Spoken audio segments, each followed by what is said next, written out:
Vou apresentar a Lia. A Lia possui bacharelado em Ciências Biológicas pela Universidade Federal de Goiás, é mestre em Microbiologia Aplicada pela Universidade Estadual Paulista Júlio de Mesquita Filho, Unesp. Atualmente está cursando doutorado em Ecologia na Charles University, na República Tcheca. E como integrante do grupo de pesquisa em Ecologia da Criosfera, CrioEco, a Lia foca sua pesquisa na ecologia microbiana dos ambientes subglaciais da camada de gelo da Groenlândia, investigando o impacto da liberação de metano nas comunidades microbianas nesse ecossistema. Durante sua formação acadêmica, Lia realizou um período sanduíche na Universidade Técnica de Munique, na Alemanha, e participou do Operantar 34, atuando como pesquisadora nessa expedição. Então, Lia, muito obrigada por ter aceito o convite e passo a palavra para você. Eu que agradeço, Valéria, é sempre muito bom poder passar um pouquinho do que a gente estuda, principalmente porque acho que é um nicho muito pequeno e muito desconhecido em português, né, no Brasil em geral, então é sempre bom poder compartilhar. Eu vou colocar, deixa eu tentar compartilhar minha apresentação. Vocês conseguem ver minha tela? Conseguimos. Sim. Deixa eu colocar em modo apresentação aqui para ver se vai funcionar. Vocês conseguem ver?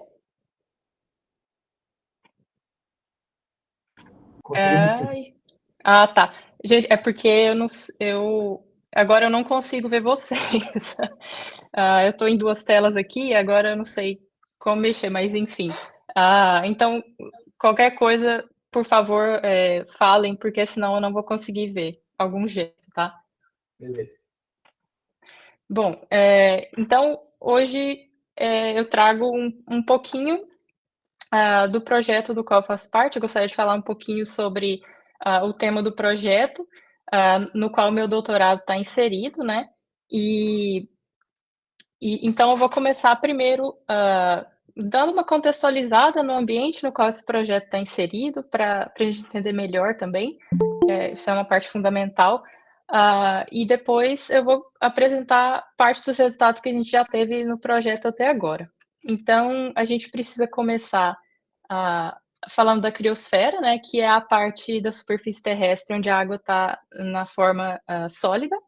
E ela está presente em todos os continentes, seja na forma de neve, de gelo marinho, na forma de plataformas de gelo, de mantos de gelo, né, que temos 2 no mundo, da Antártica e da Groenlândia, na forma de geleiras e calotas polares, e também na forma de permafrost, em suas variadas camadas aí. E somente as geleiras e os mantos de gelo, eles ocupam mais ou menos 10% da superfície terrestre, contendo mais de 30 milhões de quilômetros cúbicos de gelo, né, onde, então, mais ou menos 75% de toda a nossa água doce do planeta está. E como a gente sabe, esse gelo, essas geleiras, né, estão derretendo num ritmo acelerado, e por não estarem em equilíbrio com o clima global, é possível que haja mais retração de geleiras, o que pode acabar contribuindo para um aumento do nível do mar. Então, estima-se que se somente todo o gelo da Groenlândia derretesse, por exemplo, isso contribuiria com mais ou menos um aumento do nível do mar de 7 metros, né? Então, isso é muito grande. E falando um pouquinho mais de geleiras e mantos de gelo, que são o objeto da pesquisa, né?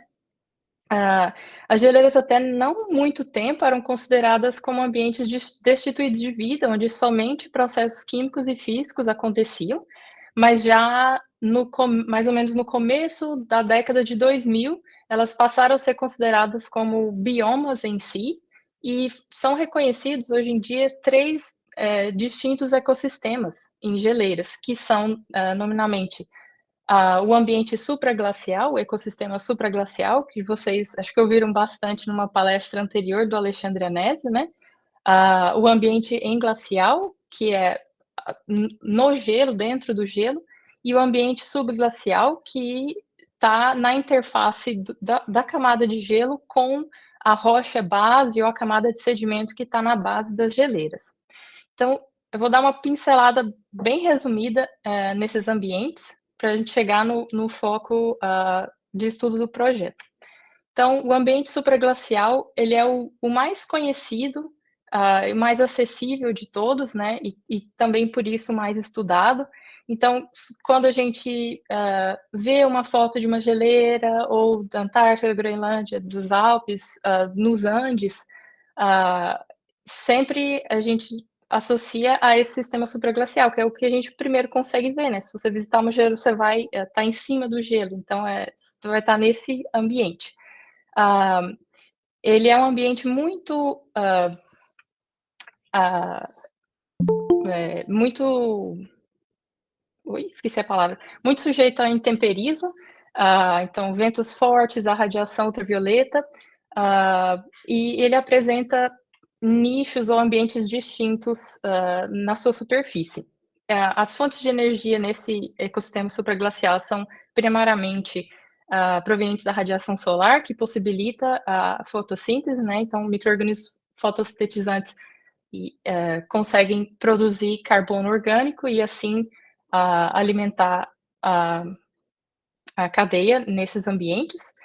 E, bom, deixa eu falar, talvez o ambiente mais notável ou icônico do ecossistema supraglacial sejam os buracos de crioconito ou crioconita. Eu acho que esse termo não está cunhado em português ainda, mas em inglês seria cryoconite holes, que são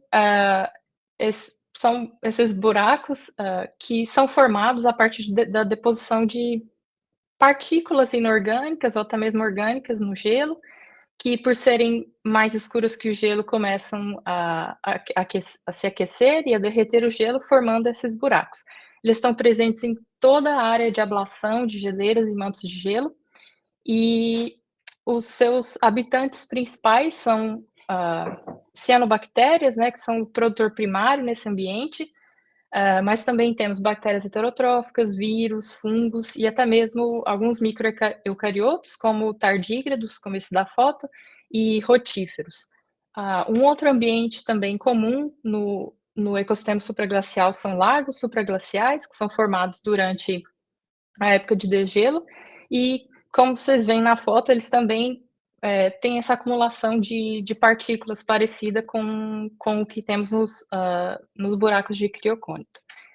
E o próprio gelo e a neve também servem como ambiente, né, e são geralmente dominados, habitados por algas. Então aqui, nessa microscopia a gente consegue ver a foto de uma alga chamada alga do gelo, e essa vermelhinha que é uma alga da neve, né, apesar de ela estar aqui no gelo, ela corre tanto no gelo como na neve, mas é mais conhecida como alga da neve. E essas algas, né, como vocês podem ver aqui na foto também, elas cobrem grandes extensões da superfície, e principalmente na época de degelo, elas podem formar assim grandes tapetes, e por elas serem mais escuras que o gelo, né, elas possuem esses pigmentos, elas acabam contribuindo para a diminuição do albedo, que é a diminuição da refletividade, né, da luz, da radiação que chega ao gelo, o que acaba contribuindo também para o aumento do derretimento do gelo. O outro ecossistema reconhecido em geleiras é o ecossistema glacial, que talvez seja o mais verdadeiro deles, por realmente ser o que está dentro do gelo, e ele é um ambiente talvez também do mais extremo, porque a vida só acontece nele em pequenos veios de água que se formam dentro do gelo. É um ambiente bem ácido, e o que a gente sabe sobre esse ambiente é proveniente de estudos de testemunho de gelo, né, de ice cores. Os ambientes, os ecossistemas glaciais são todos interligados através de fendas e buracos no gelo, que aqui, nessa primeira foto, por exemplo, na esquerda, a gente consegue ver essas fendas, que elas podem ocorrer em grande parte da superfície das geleiras, podem ser pequenas, podem cobrir grandes extensões, elas podem ser pouco ou muito profundas. Em inglês elas são chamadas de crevasses, e esses buracos na geleira que são, na verdade, poços verticais que se conectam até a base da geleira e acabam levando a água de degelo que é bem comum se formarem córregos de degelo na superfície durante a época de degelo, né, no verão. Então eles drenam essa água até a base das geleiras, conectando com o sistema subglacial. Então, só para vocês terem uma ideia do tamanho, né? Aqui tem 2 pessoas e esse aqui não, são muito grandes. E aqui eu quis trazer, só para a gente ver um Mulan em ação. Então, como eu falei, né, é bem comum, na época do verão, a gente ter esses córregos de degelo, que são continuamente drenados por eles, pelos Mulans, e que acabam indo parar no sistema subglacial, que em algum ponto, essa água que é drenada, ela vai sair através de portais subglaciais, que a gente chama, que são esses portais no término ou na margem da geleira. Esse é o último ecossistema reconhecido nas geleiras e mantos de gelo. O sistema subglacial ele é o mais inacessível deles, porque justamente por estar embaixo de uma camada de gelo, que pode ser de dezenas até centenas de metros. Então, se a gente pensar, por exemplo, que é estimado que no meio do manto de gelo da Groenlândia, a espessura do gelo pode chegar a 3 quilômetros, então é uma camada considerável de gelo sobre o sistema.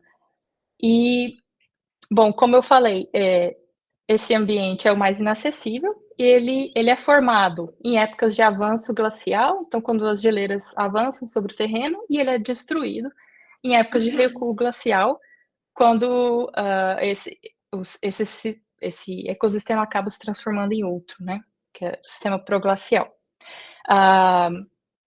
Mas então esse ecossistema ele possui estoques consideráveis de carbono orgânico provenientes desse avanço de geleiras sobre o terreno, né? Então, se a gente pensar que quando as geleiras avançam sobre o solo, o terreno, elas acabam cobrindo todo o solo, a vegetação, toda a matéria orgânica que estava ali, tapetes de alga, lagos, e esses nutrientes, essa matéria orgânica fica disponível para ser consumida em processos que vão ocorrer por micro-organismos presentes nesse ecossistema. O ecossistema subglacial ele é exclusivamente microbiano, e as fontes de energia dele são provenientes da oxidação da matéria orgânica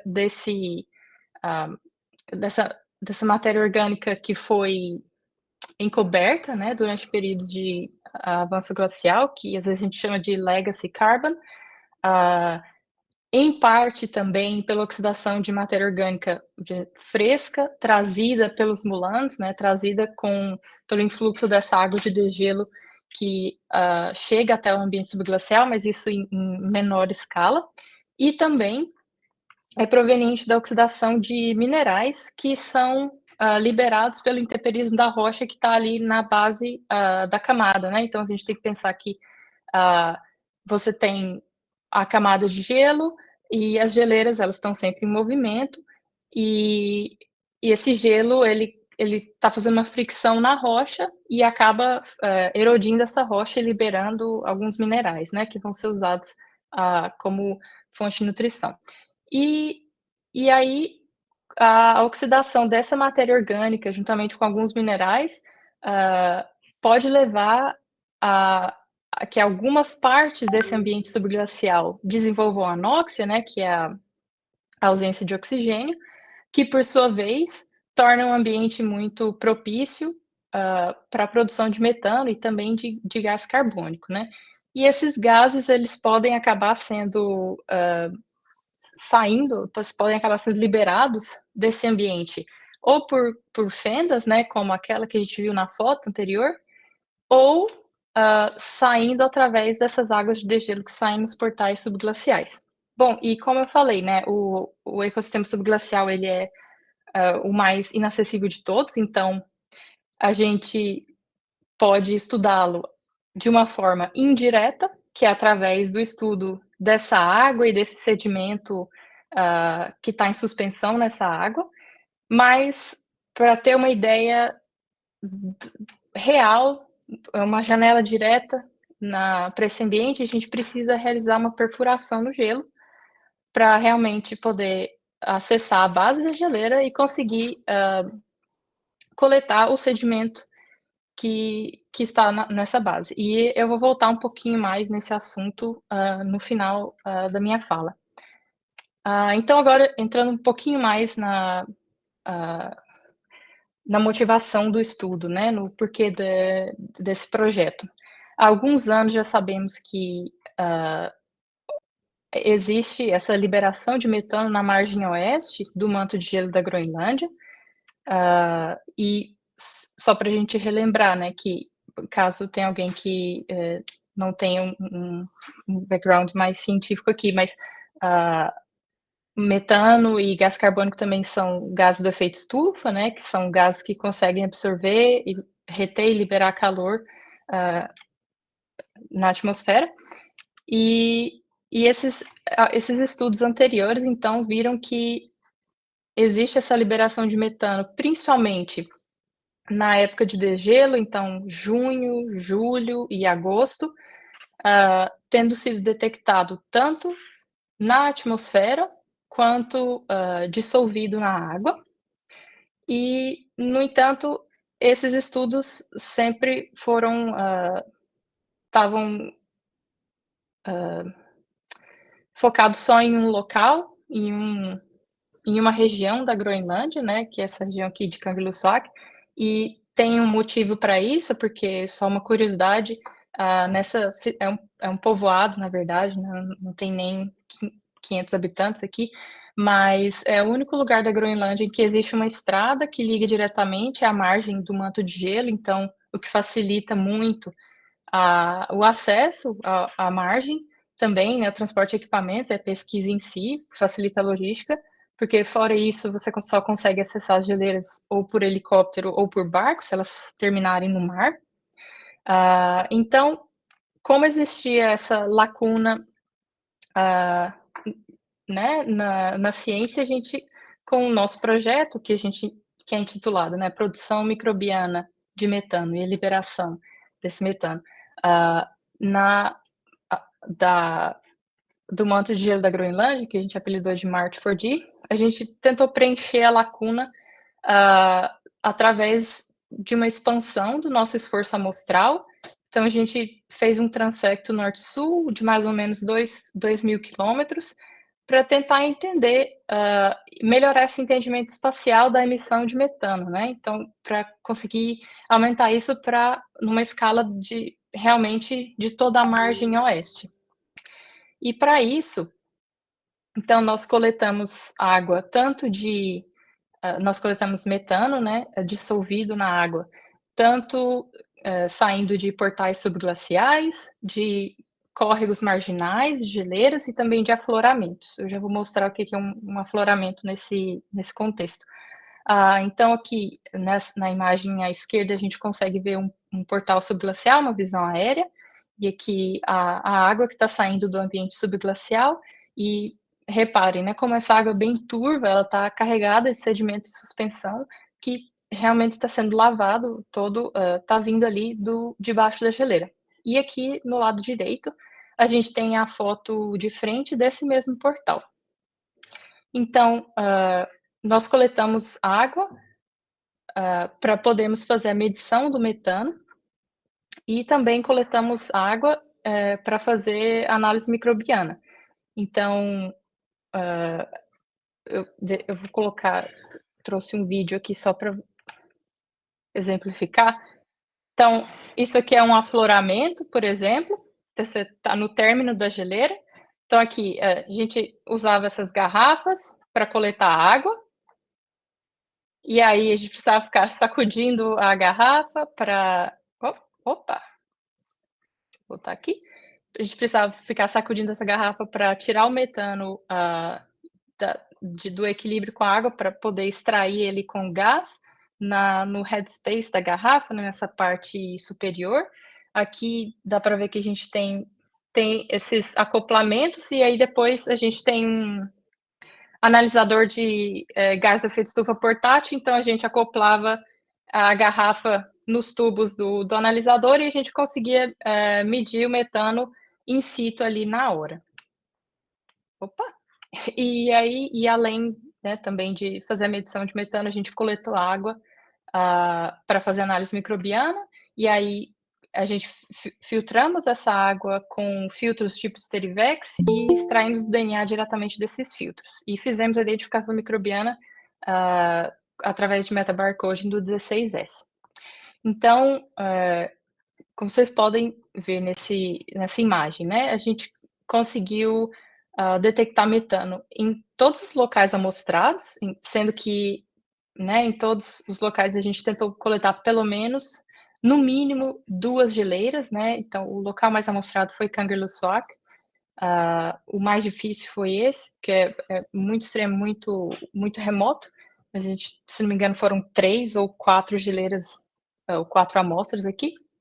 Ah, mas e aqui, bom, cada círculo, representa a o círculo e a cor, né, representam a concentração de metano encontrado nesses locais, e vocês podem ver que existe uma grande diferença de concentração, né, com alguns locais, com muita concentração e outros com bem baixa concentração.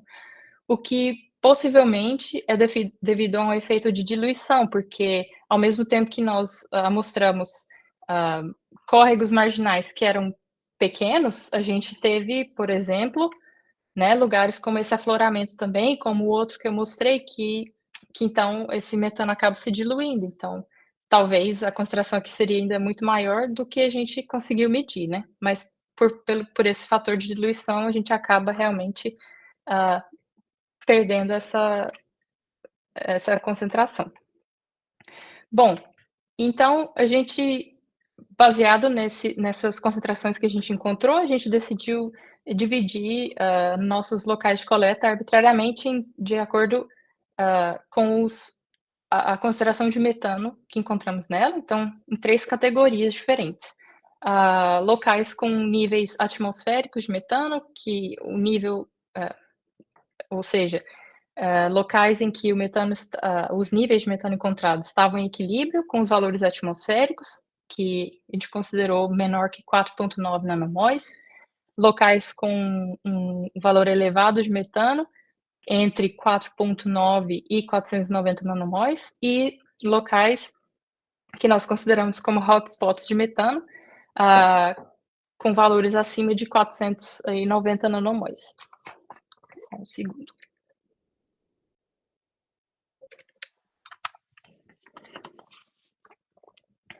Então, e quando a gente cruzou esses dados com, os nossos dados microbianos, nós vimos que, as comunidades microbianas se encaixavam muito bem com esses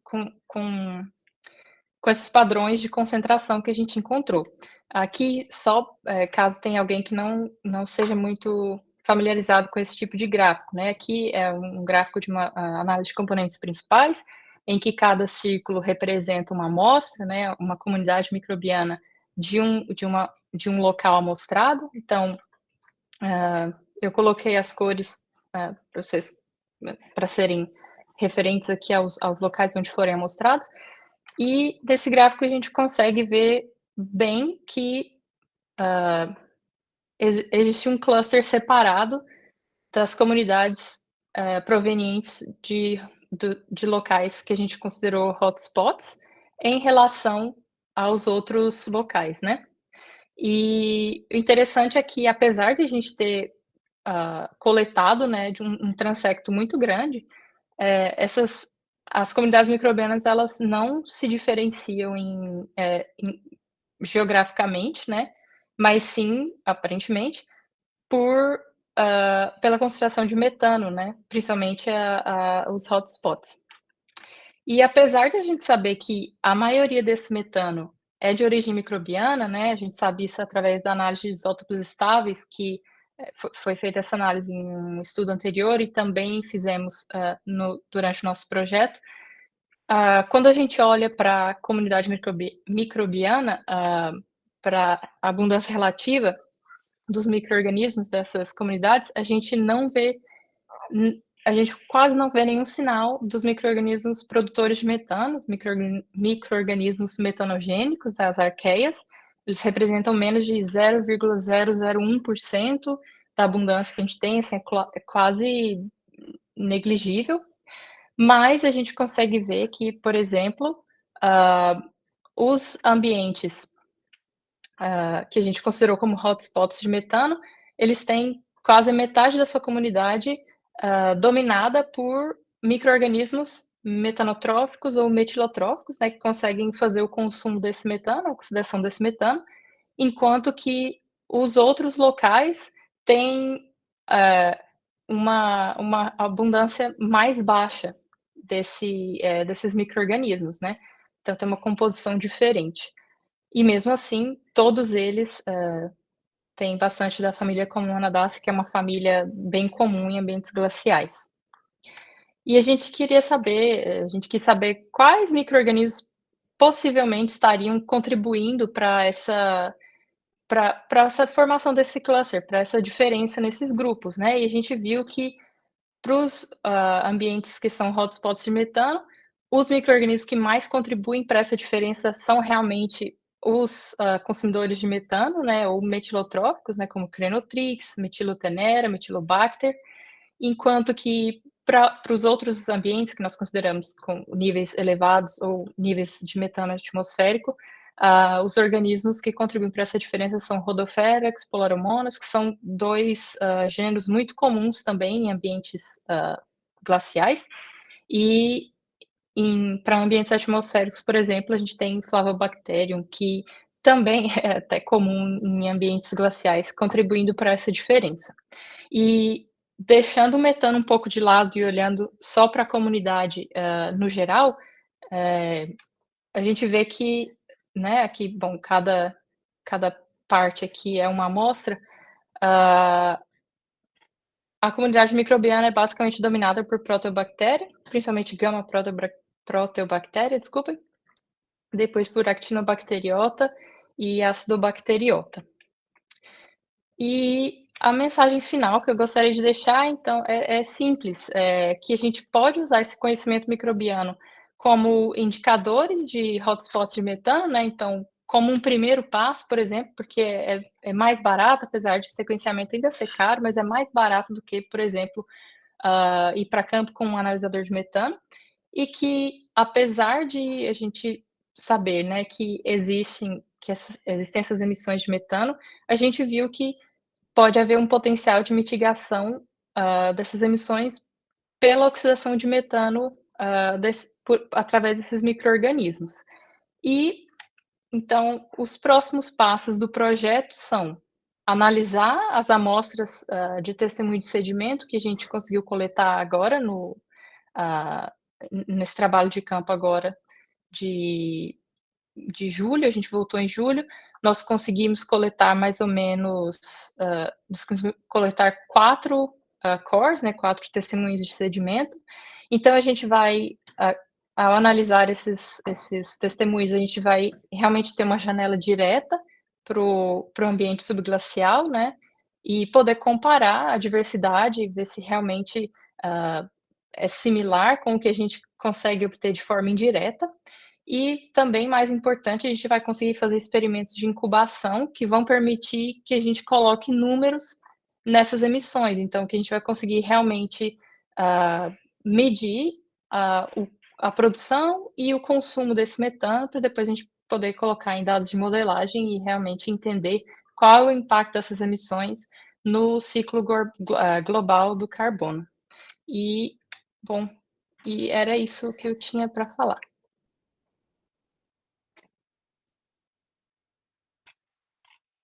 Acho que eu falei muito rápido, não sei.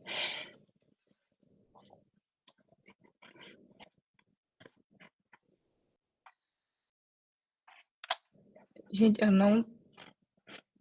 não tô ouvindo se vocês estiverem falando alguma coisa.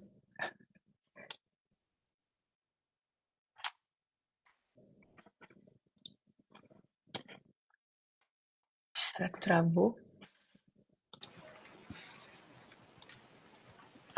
Olha, eu tô online também, eu também não tô ouvindo nada. Ah, tá. Não sei se o pessoal tá mutado lá na sala. Ah, peraí, deixa eu ver, deixa eu escrever aqui.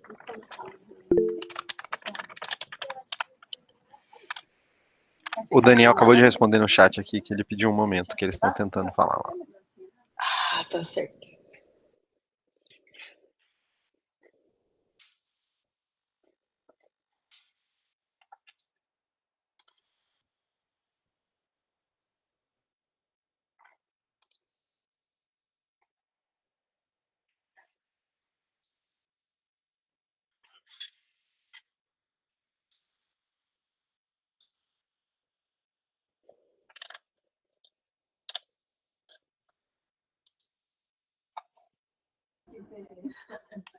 Conseguem ouvir a gente agora? Sim. Agora sim. Mas vocês conseguiram ver a apresentação ou travou no meio? Não foi sua apresentação. Tipo, eu vi o nosso microfone aqui, mas a Meet continuou funcionando. Ah, beleza. A gente Não, até então tá pode bom. antes, mas não deu para ouvir. Ah, não, então tá bom. Não travou em nenhum momento, tá? Ah, que bom. Tá bom. Eu tinha comentado que se alguém do Meet tiver alguma pergunta, pode levantar a mão para fazer. Se não, acho que a gente abre para as perguntas que o pessoal tiver aqui na sala. Então, se alguém da Meet tiver alguma pergunta. PC, que é da BSPI, sabe? Anselmo, acho que seu microfone está aberto.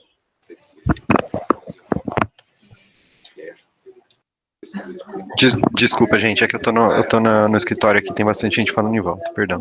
Beleza. Acho que ninguém tem pergunta no Meet, então se alguém tiver alguma pergunta aqui na sala, se ninguém tiver, depois eu...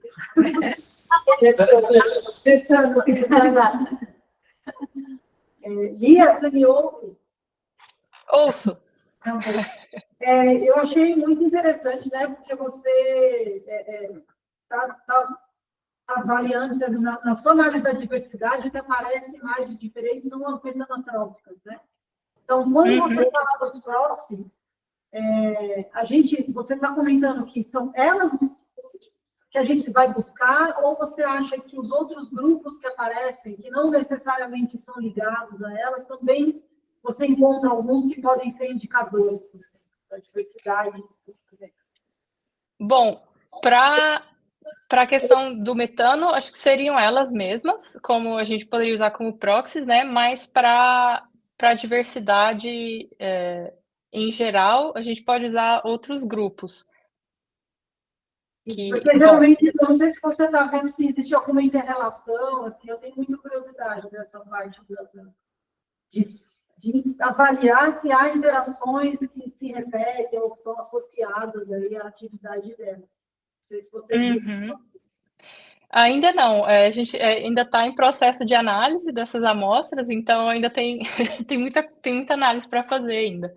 Mas é uma área que a gente quer seguir, sim.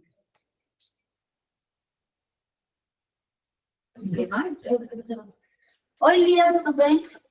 Oi, Kelly, tudo bem? Lia, você tem alguma possível explicação pela qual você não consegue enxergar, amostrar as teias metanogênicas?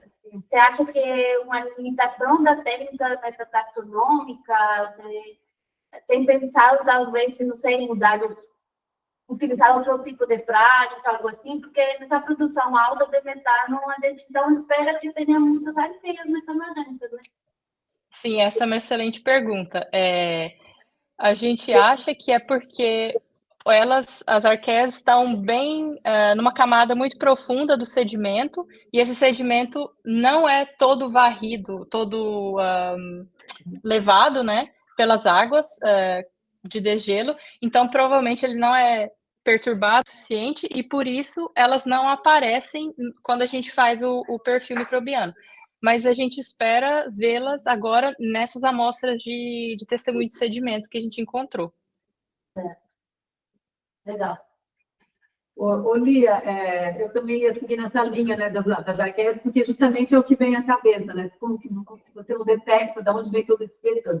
Vocês têm valores de referência em termos de abundância, algum parâmetro de outros estudos? Ou seja, com a quantidade de metano detectada, o que vocês esperariam de encontrar em termos de abundância de arqueias, né? E também queria saber se vocês pretendem fazer essas análises num gradiente espacial, assim, temporal, né? Se vocês, espacial não, temporal, se vocês pretendem continuar analisando nos próximos anos para ver se isso aumenta. Bom, o que a gente vê em outros estudos, e eu acho que meio que em outros estudos em geral, a arqueia sempre tem uma abundância muito baixa, né? Em solo, em qualquer ambiente, geralmente. Mas é esperado uma baixa abundância, mas também porque a maioria das amostras que a gente tem também são essas amostras indiretas, não são de testemunho de sedimento mesmo, que é onde elas possivelmente estariam.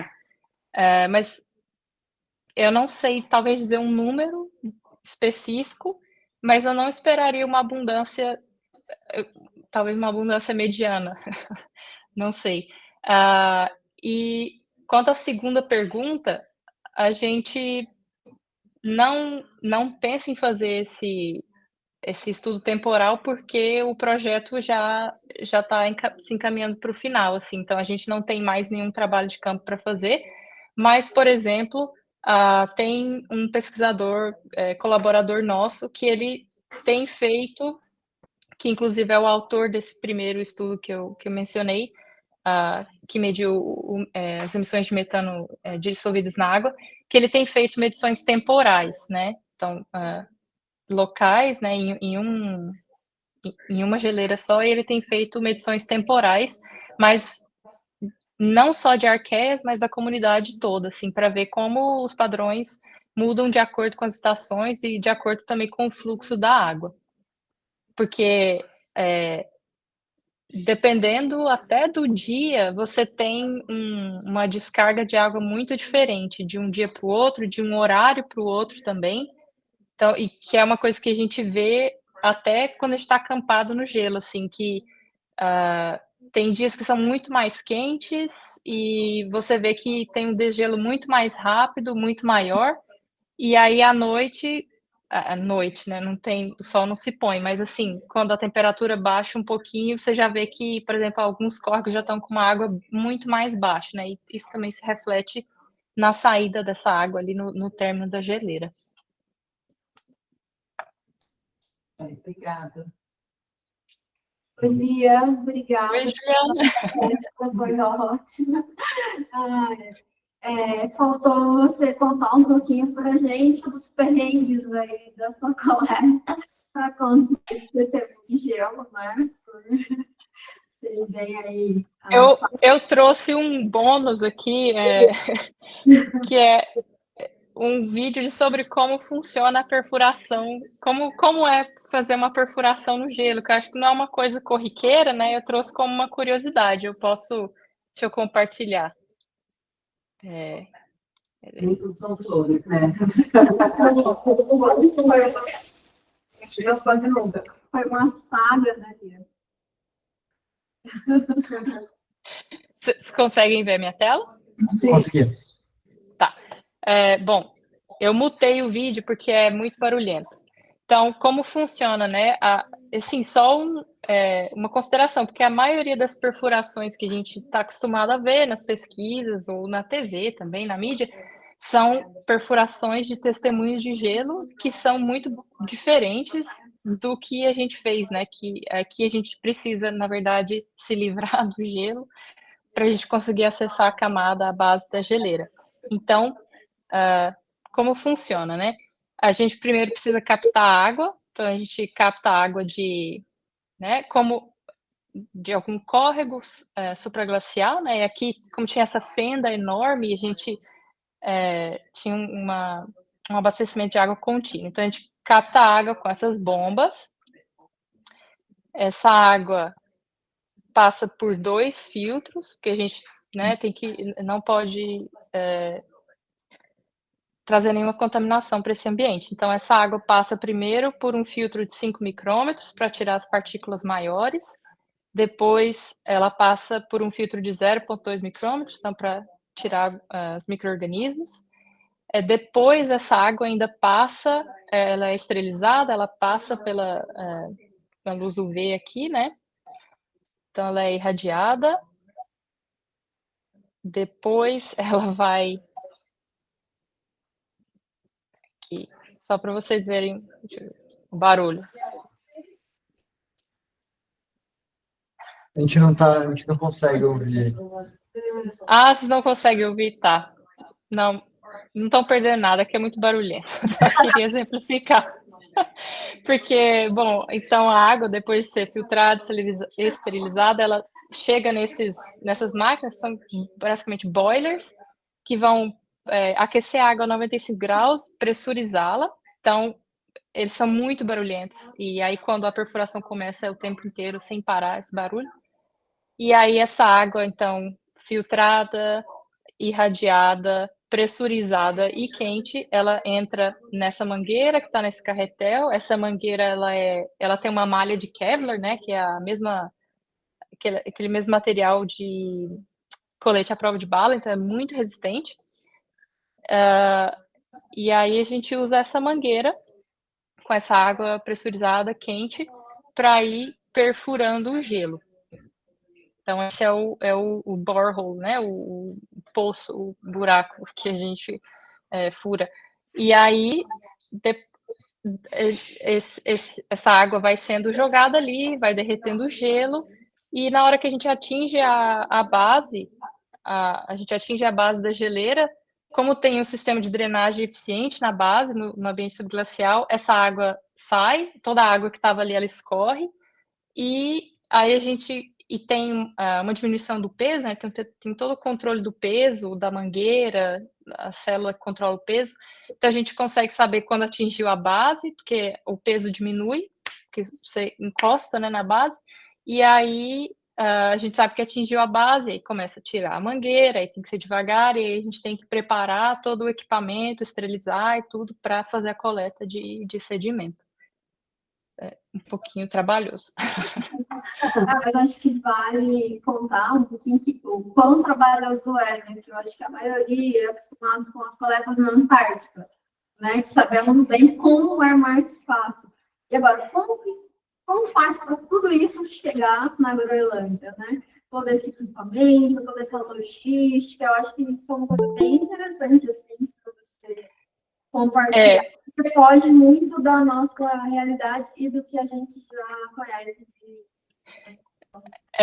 Eu acho que nós somos bem privilegiados de termos uma marinha e uma aeronáutica que fazem todo o apoio logístico para a pesquisa antártica, porque a gente, às vezes, talvez como chefes, né, do projeto, a gente saiba como essa logística funciona, mas, por exemplo, quando eu era aluna de mestrado e fui para a Antártica, eu não via toda essa cadeia logística por trás, porque era a aeronáutica e a marinha que faziam.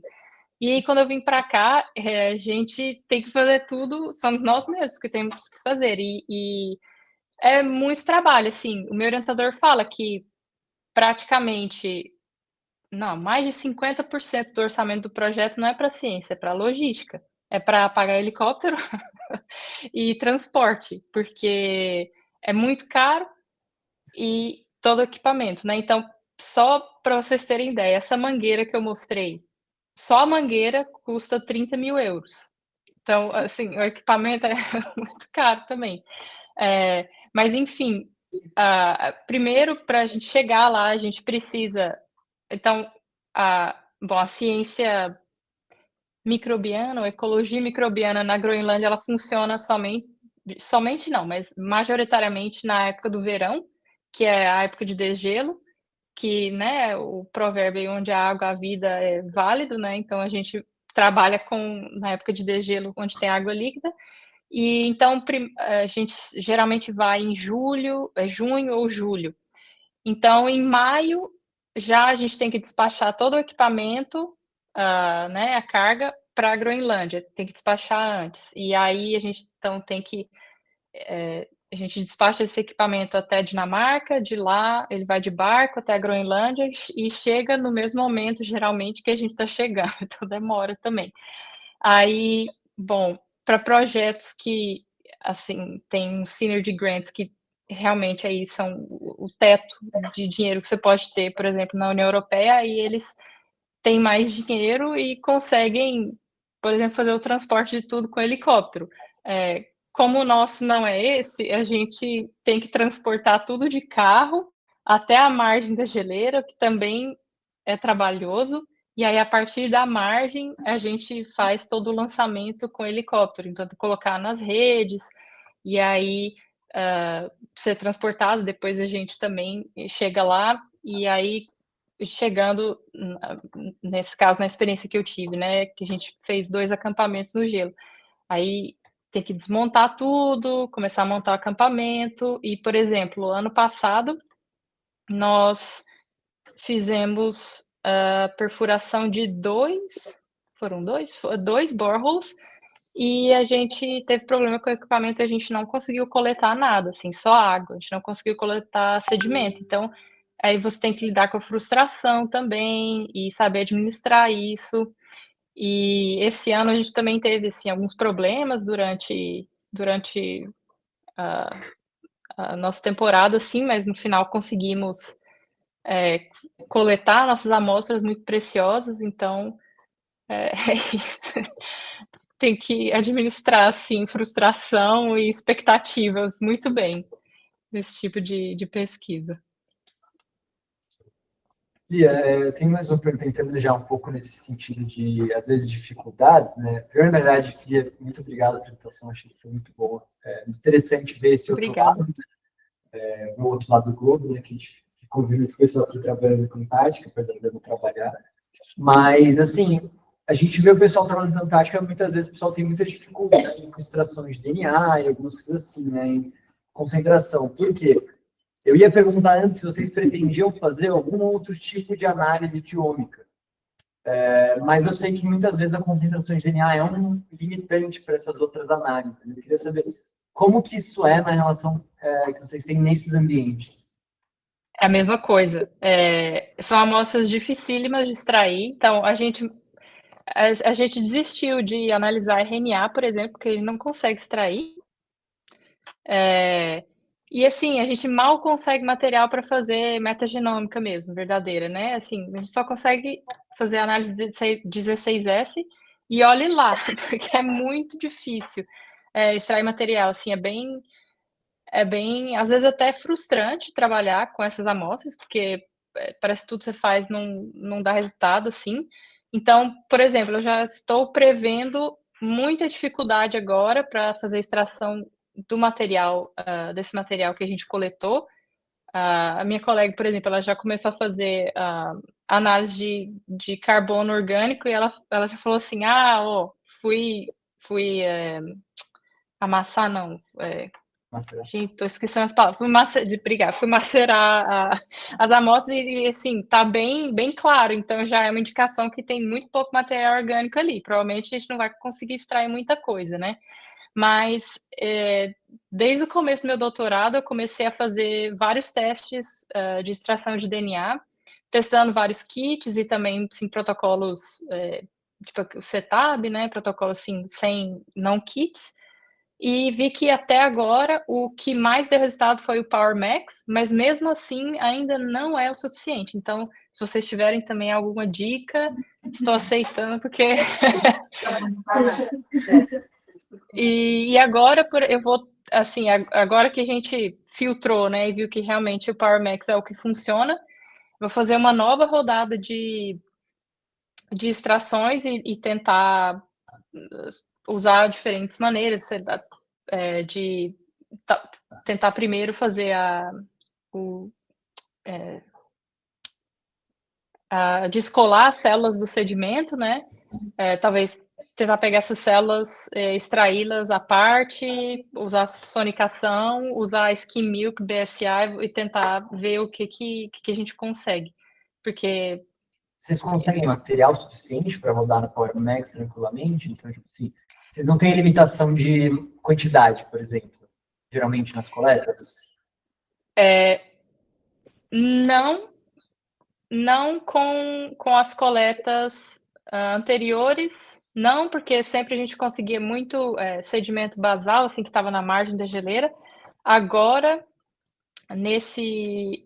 com essas amostras, a gente tem 2 cores que tem bastante material, mas tem um que talvez seja o mais valioso, que é o que realmente está estratificado, que aí a gente vai ter limitação de amostra. Por isso que a gente tem que ver, assim, o que a gente pode fazer ao máximo. Qual seria o mínimo de gramas que a gente pode usar. Sim. Mas, assim, geralmente eu uso até mais de 10 gramas num tubo e é sempre menos que 1 nanograma, é 0,01, 0,002. Então a gente espera que a gente consiga agora, como a gente tem bastante material, juntar, né, fazer o pool de vários triplicatas, pra gente conseguir pelo menos uma amostra, assim, que tenha pelo menos 1 nanograma, pra gente conseguir pensar na possibilidade de fazer uma análise metagenômica mesmo. Sim. Eu tenho uma curiosidade, quando você mostrou a forma de fazer o borehole, né, que você usa água quente, aí eu lembro que você mostrou uma foto de vocês tirando o pó, tem uma parte branca em cima ainda. Vocês chegam até o solo mesmo, vocês param um pouco antes, esse volume de água não corre o risco de lavar um pouco essa matéria, esses minerais, ou até mesmo célula? Como é que vocês lidam com essa? Porque, assim, né, entre a cruz e a caldeirinha, é difícil, né? São decisões difíceis de tomar, assim. Eu fiquei curiosa. Sim, inclusive, talvez seja o que aconteceu, por exemplo, em uma das nossas tentativas, que esse ano a gente conseguiu perfurar 3 poços.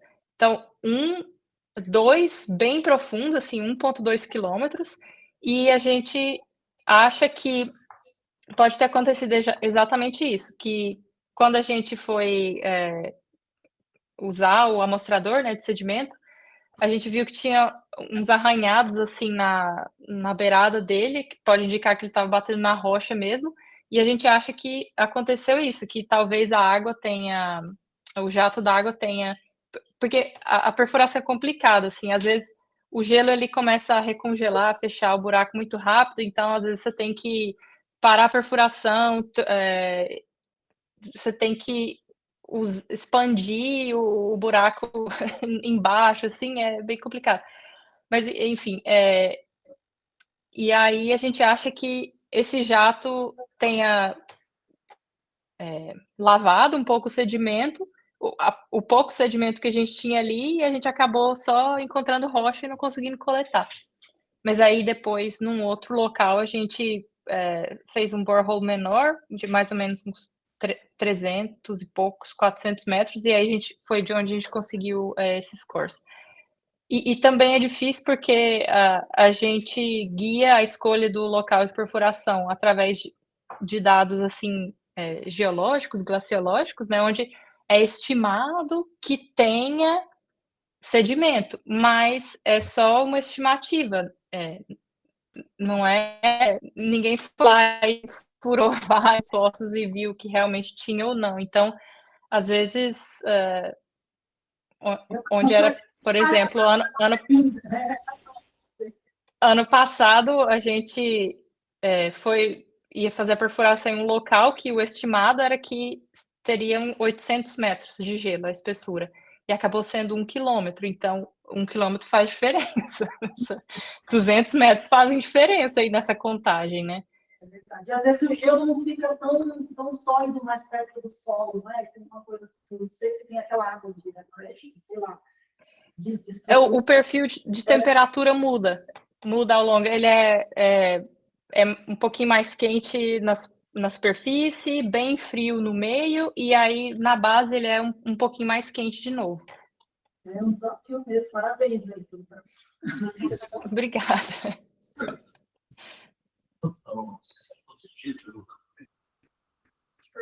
Lia, Oi. Leonardo, por favor, quantos dias dura um acampamento? Depende. Ano passado a gente ficou acampado durante 20 dias, esse ano mais de 20 dias, quase um mês. Obrigado.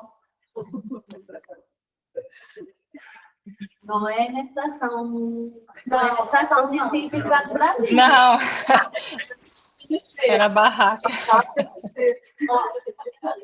Não é no hotel 5 estrelas, vocês lá. E as frutas são papinha de bebê.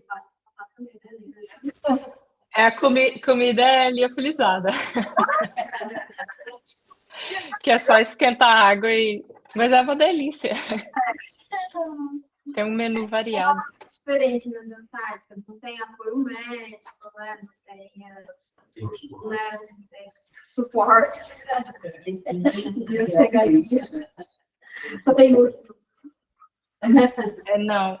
Por exemplo, ano passado eu tive uma infecção no meu dedo e a sorte é que o ápice da infecção foi perto do período que a gente ia sair do acampamento, então aí eu fui não é nem hospital, é só uma clínica que existe nessa cidade, né, mais próxima de onde a gente acampou, voltando, né, para a cidade. E aí a enfermeira me tratou, mas assim, eu tomei antibiótico no acampamento, mas assim, se acontecer uma coisa mais grave mesmo, você tem que ser evacuado de helicóptero e tem que ter tempo bom para o helicóptero conseguir voar, porque senão, paciência.